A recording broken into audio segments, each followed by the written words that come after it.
to 9 family members. As Chairman Comer announced, we are moving forward with subpoenas for Hunter and James Biden's personal and business bank records. The American people deserve to know the truth, and that's exactly what we're doing. This is not impeachment. This empowers the House to get the facts, to answer the questions the American people were wondering. With that, I'd like to turn it over to our chairman, Mr. Mark Green. Thank you, sir. I, too, want to extend my condolences to the Feinstein family. Our prayers, my wife and I, Cammie and our prayers are with you. Speaker McCarthy, thank you for your leadership, for shining a light on what's going on at the border. I know last fall we made a trip down to the border and took a look. It's far worse now than it was then. Just last week in Eagle Pass, every single Border Patrol agent was off the border processing the mass waves of people at the Eagle Pass crossing site, meaning the entire border is unsecure. It is a tragedy what's happening, and I am deeply appreciative of the Speaker shining a light on it and, you know, adding this to the CR that's going to be voted on later today. And I really want to take a second, though, and take a little victory lap, too, just like the Speaker did. Yesterday, we passed Homeland Approach with every single Republican voting for it and 2 Democrats voting for it. That was pretty cool. You know, we're moving the needle on this. The Speaker talked about, you know, the mayors and the folks that are out there talking about the impact, the human cost impact, the financial cost impact in New York and Massachusetts. But we had Democrats on my committee this week admit that there was a humanitarian crisis at the border, that the cartels are in control of the border. Go listen to them. Yet President Biden and Secretary Mayorkas do nothing. And so, the Speaker's leadership, we're going to put this on the CR. And look, there's a return on investment here that's pretty simple. If you do a 30-day CR that costs X dollars and you shut the border down forever with H.R. 2, the strongest, best border security bill in the history of this country, you save hundreds of billions of dollars over those years and tens of thousands of American lives. It's a no-brainer. So I appreciate the Speaker's leadership on this. And I will say I'm going to be followed now by a fantastic member, Republican member, Monica De La Cruz. Thank you, Congressman, and thank you, Mr. Speaker, and my fellow colleagues. My name is Monica De La Cruz, and I have the honor of representing Deep South Texas, the Rio Grande Valley, here in the People's House. Joe Biden's reckless policies have left our border wide open. And you know, I can't even use the word border anymore because under Joe Biden, the word border does not exist. It is fully open. Just to give you an idea, in 2017, we had fewer than 25,000 border crossings per month. Right now, under the leadership of Joe Biden, we had 30,000 illegal border crossings in just 3 days. Do the math, 30,000 in just 3 days. This is not only affecting our local communities, but it is affecting communities all the way up to New York City. And we're going to hear from my fellow colleague about this. It's not just about the illegal immigration. It is about the drugs that are coming through our borders. I'm a mother of 2 children, and I worry every single day about what's coming across our border. In Nueces County, in the last year, they confiscated 2.5 gallons of fentanyl. 2.5 gallons. Think about that. 2 jugs of milk, 2 to 3 jugs of milk. That's enough to kill 2.5 times the population of Houston, Texas. And that's just what we've confiscated. There will be families sitting around the Thanksgiving table with a chair that's empty, missing a child, missing a husband, missing a parent because of Joe Biden's reckless policies. Under the Speaker's leadership, we made a commitment to America. And the Speaker and my colleagues and I have kept that commitment to America. We passed H.R. 2, Securing the Border Act, so that we could show Americans that we are committed to keep American communities and Americans safe. With that being said, Chuck Schumer and President Biden have done nothing. Absolutely nothing. In fact, Mayorkas came to the RGV sector just recently when we had thousands of people crossing in Eagle Pass, Texas, just a couple of hours away. 7,500 people crossing in 2 days with a population of Eagle Pass, Texas that was only 28,000. Think about that. It is incredible. I introduced legislation this week to get our Border Patrol agents paid. God forbid we have a shutdown. Not only that, but I have introduced legislation that will ensure that if a stiff penalty will be given to those who flee Border Patrol and custom agents. We are working hard, but the president and too many Washington politicians have failed to act. The government is not a telenovela. We came here to lead and deliver results and solve problems, and most of us are here to do that. So today, will we vote to shut down the federal government, or will we vote to shut down the border? The choice will be made in just a couple of hours. I choose to stand with hardworking families. I choose to stand with Border Patrol and custom agents. And I choose to stand with American people who want a secure border. Thank you very much. Well, thank you very much, and good morning, everyone. I am proud to represent the southwest corner of Long Island that just borders New York City. And over the last couple of weeks here on Capitol Hill, much of the conversation and the rhetoric has been focused around the fact that Republicans can't seem to agree. But you're mistaken, we do agree. We agree that we need to rein in reckless spending from Joe Biden's administration. We agree that there is nothing more important right now than securing our southern border. If you want to see people who can't get along, focus your attention on what now has become a circular firing squad of Democrats just in my home state of New York.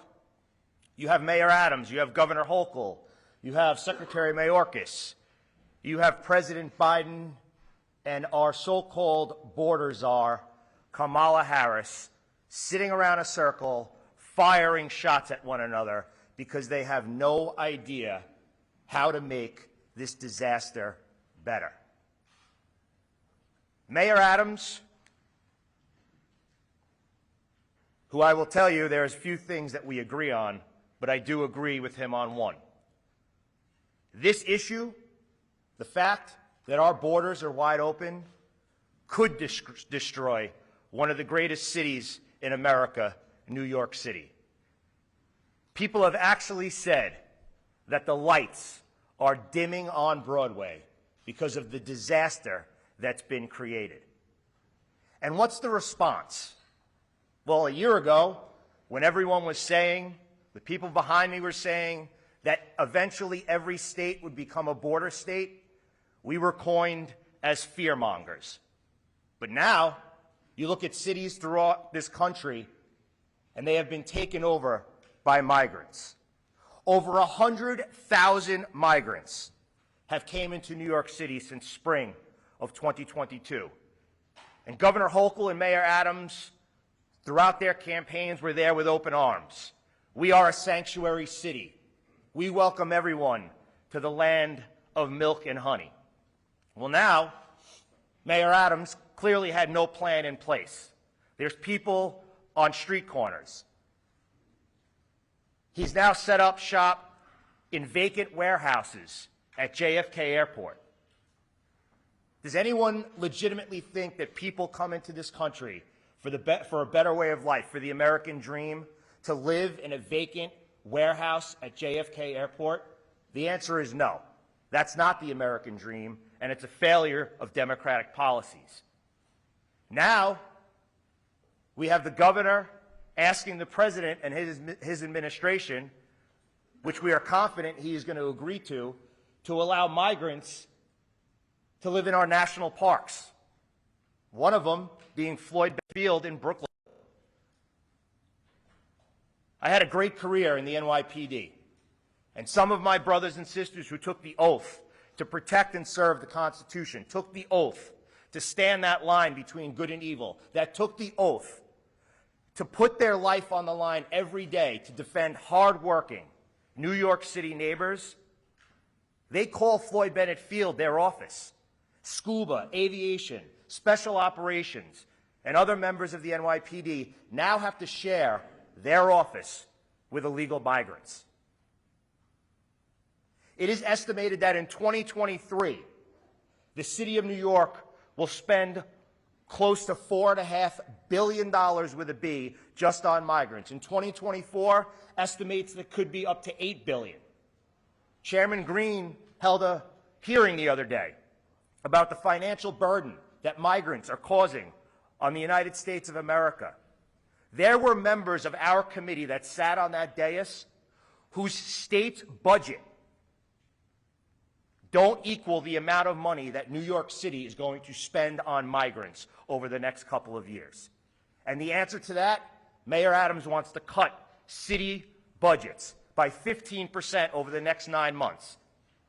The NYPD, the FDNY, emergency management, sanitation, you name it, they are getting cut 15%.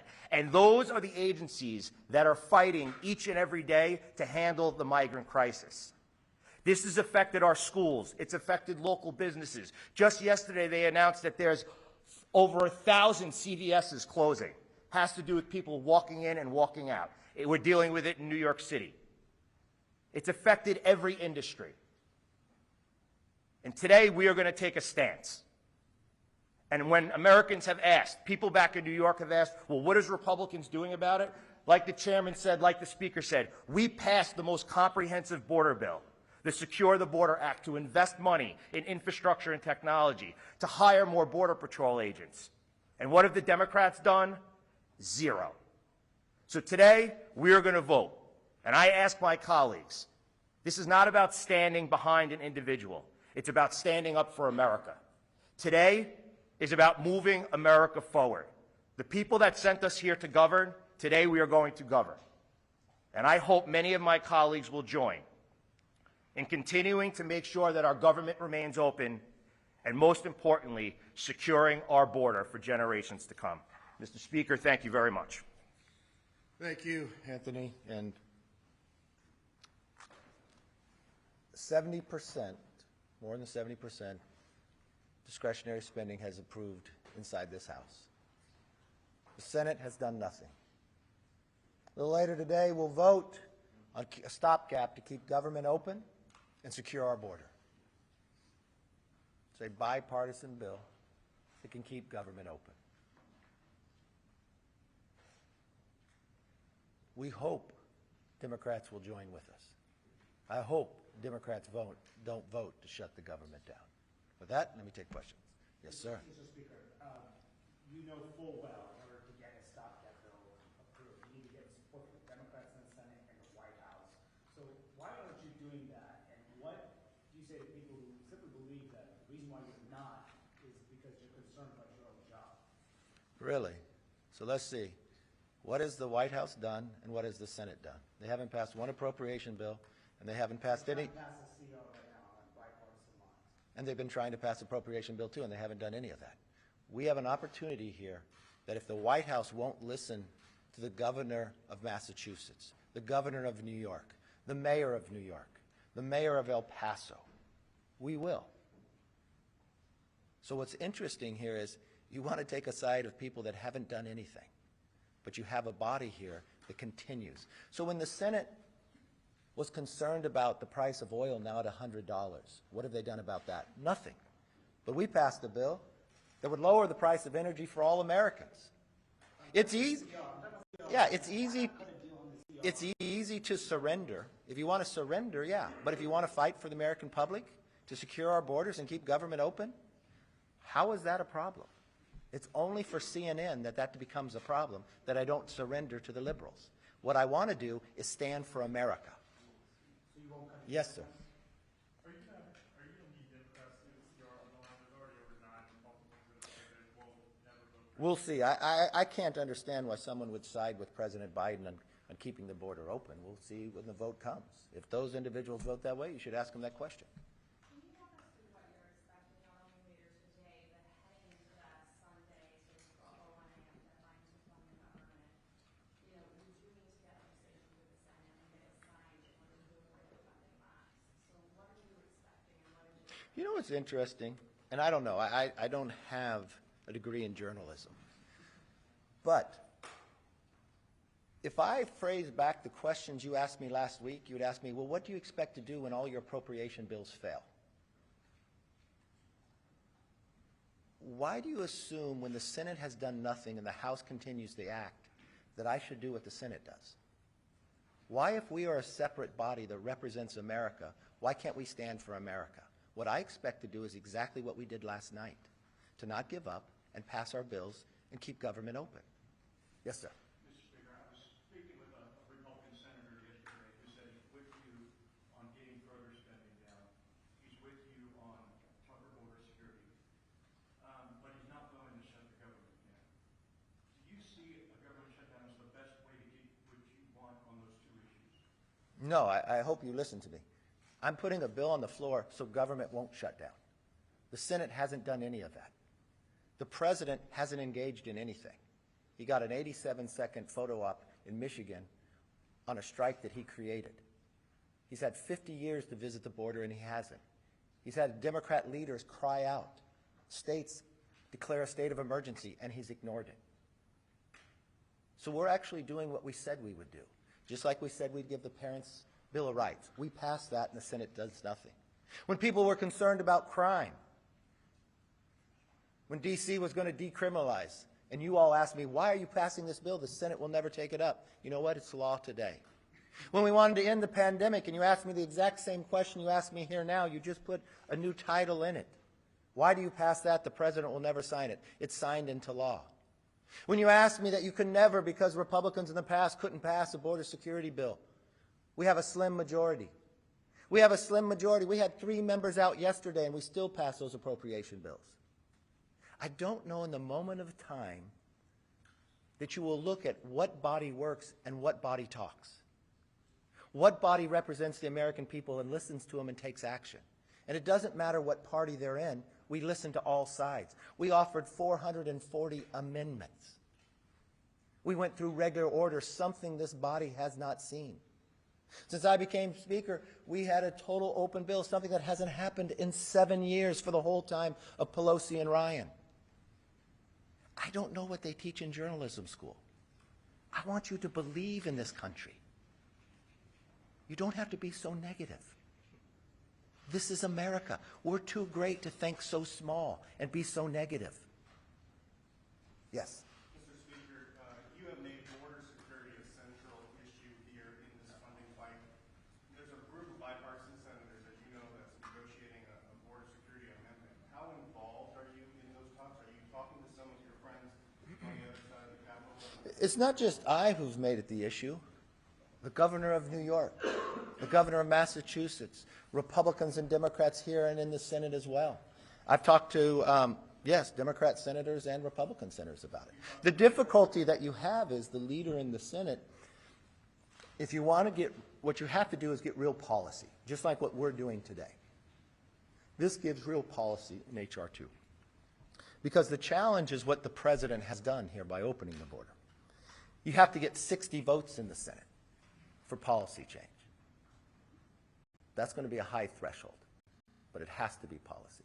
Yes, ma'am. What kind of assurances has your leadership team given you that they won't challenge you when speakership gets motion debate comes up next week? I've never asked anybody that question on. I don't intend to. You know, the best thing to do is just leave. Yes, sir. What is real policy on the board? What is the First thing I would do is, do you know as taxpayers, we're paying money to store the materials instead of finishing the holes in the wall?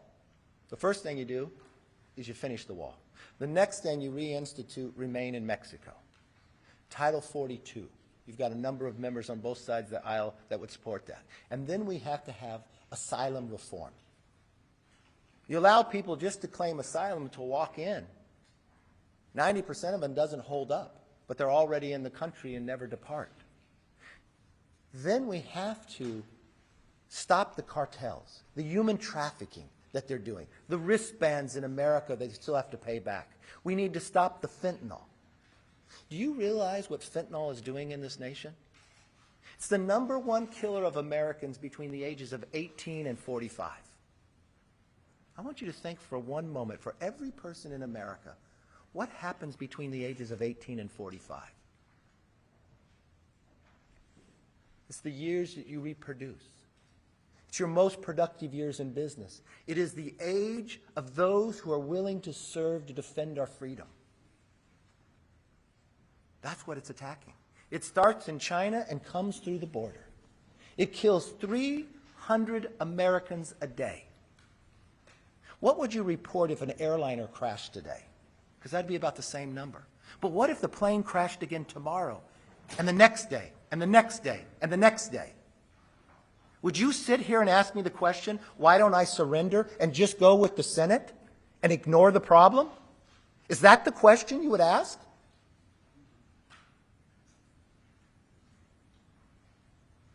I pledged in taking this job to change Washington, to stand up for the American public.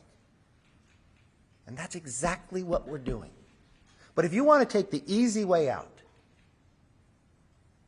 if you want to just assume the status quo, if you believe allowing that to continue is the best place for the country, then I guess I'm not your speaker. But as long as I'm here, that's what I'll fight for. Yes, ma'am.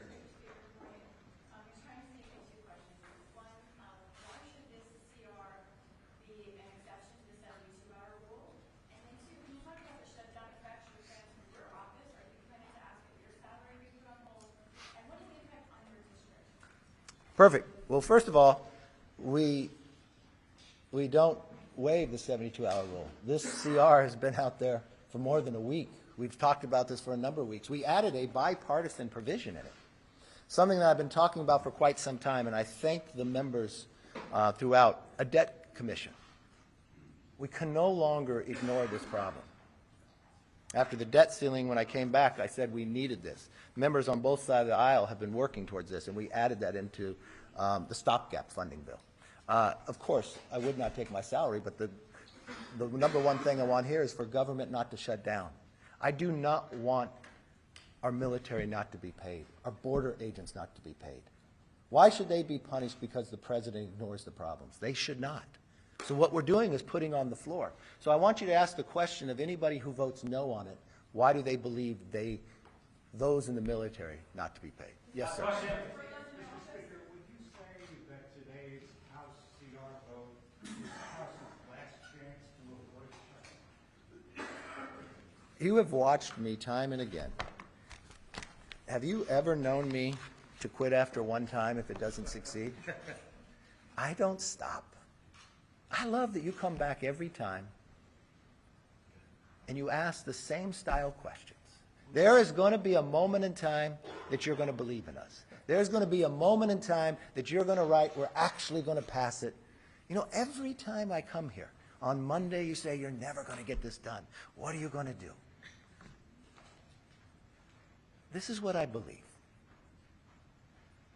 I believe in this country. I believe in the philosophy of representing the individual.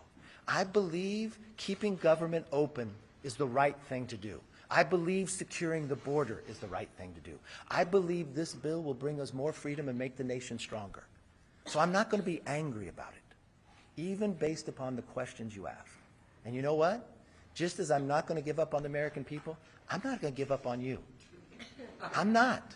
One day you're going to be happy. One day you're going to enjoy your work. And one day you're going to believe we can solve our problems. Thank you. Have a good day.